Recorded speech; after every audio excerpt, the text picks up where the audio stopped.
Flax is open for minting again. We've redeployed the minter contract and have updated the UI. In this video, we'll demo the latest Flax minting dApp and explain why we can mint Flax again. But first, let's review why we're here and how we got here. If you're watching this, you hopefully recognize the Flax minting dApp. We can mint Flax by burning I, Scarcity, one of the LP tokens, and one of our Pyro tokens. This is step 1 in creating a perpetual burn for our tokens. Step 2 is to create dApps that increase the value of Flax and which provide liquidity to Flax. If we get this right, then we can create a loop of perpetual burning. The first of these dApps is Tilter, which will test a limbo mechanism called price tilting and add Flax and ETH to a liquidity pool on Uniswap. When Tilter launches, the pool will start off with only a little liquidity on day 1, so we don't want huge amounts of circulating Flax which could threaten to crash the Flax price. To deal with that, version 1 of this minter had a mint Flax allowance. This is the maximum amount of Flax that can be minted.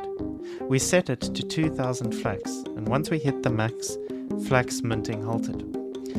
This isn't ideal because now that Flax minting has halted, I and Scarcity burning has also halted.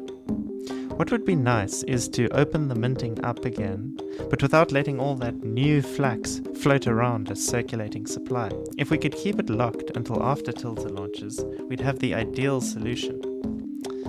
This is where Hedgie comes in. Hedgie is a vesting and locking dApp for teams wishing to lock, stream, and vest tokens to their communities. They have audited contracts deployed to every major network, including Sepolia, and very nice, simple, intuitive UI. The contracts are permissionless and very easy to use, and very flexible.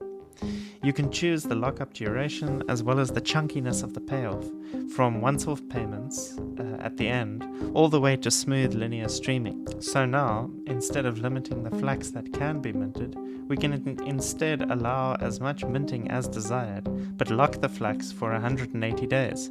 I'll show you how that works a little later in the video. By replacing the Flax mint allowance with locking, we also reduce complexity. Originally, the Tilter dApp was going to increase the mint allowance as more liquidity was added. Now we can disentangle Tilter and Minter. Because they're independent dApps, they no longer have to talk to one another. This means they don't have to be on the same chain, so we can deploy Tilter to Arbitrum from day 1. But now we have a new problem. The current version of Minter has hard-coded prices, which is okay if you get your Flax immediately. All we have to do is make sure that the prices are more or less accurate. But now that you have to wait 180 days, you should get a premium, an interest payment for waiting. But how much? If we set it too high, then we risk overinflating Flax by paying too much interest. And if we set it too low, we may risk no one using the dApp because the premium isn't worth the wait. It would be much better if we could let the market decide. Meet Bonfire. Flax has 3 goals: burning our tokens, increasing liquidity in the ecosystem, and testing out features of Limbo, such as price tilting in the real world. One of the downstream dApps of Limbo we've had on the shelf for a while is Bonfire, which was originally meant for Flan, but now we have the opportunity to test it out in the wild using Flax. So, here's how it works. Instead of fixed prices, all prices start off at 0. Every block, the price of all tokens increases by the same amount. There is no limit to how high the prices can grow. Whenever someone mints Flax using a token such as I, the price of I drops back down to 0. If the I price gets very high and someone jumps in and mints before you, you miss out and have to wait for the price to climb back up again. So there's a tension between letting the price grow as high as possible and not missing out by letting someone else mint and knock the price down back to 0. Why does this solve the locking problem? Well, with this mechanism, we've given the market a way to find its perfect price. Imagine, for example, that to induce people to wait 180 days, you have to give them a 10% interest rate. Let's say the price of I is 10 cents. That means you have to pay 11 cents worth of Flax to make it worthwhile to lock for 180 days. With Bonfires, users can simply wait until the price rises to the right level. And even if we locked for 4 years, as some governance dApps do, Bonfire will allow the market to find its perfect price to compensate for 4 years' wait. But we have one more problem. Until Tilter launches, Flax won't have a market price. So how can you figure out how much Flax to mint? Well, because we are creating the Flax FLP, we can set the price manually on day one. And so we can guarantee a day one price for Flax. We've decided, to keep things simple, that Flax's day one price will be 10 US cents at launch. That's what we indicate here in the top corner under your balance, and a little overtext to explain, and also to give warning that this isn't a stablecoin promise, it's just a day one price guarantee. Now the calculations are easy, and we've factored the day one price into the UI. Let's see how that works. Okay, so I want to mint Flax with some scarcity. Currently it says that for one scarcity I would mint 100.67 Flax, and that is worth $10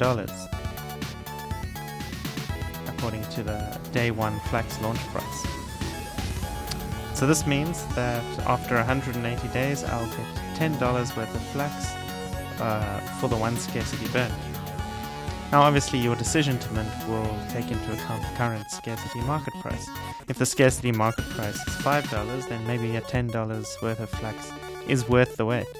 Obviously if the scarcity price is higher than $10, or if it's even close to $10, maybe you don't want to wait 180 days, or maybe it wouldn't be profitable. Okay, so we've spoken a lot about locking and hedging. Let's see how that works. I'm going to go ahead and mint one scarcity. Now, keep your eye on the Flax balance in the top corner.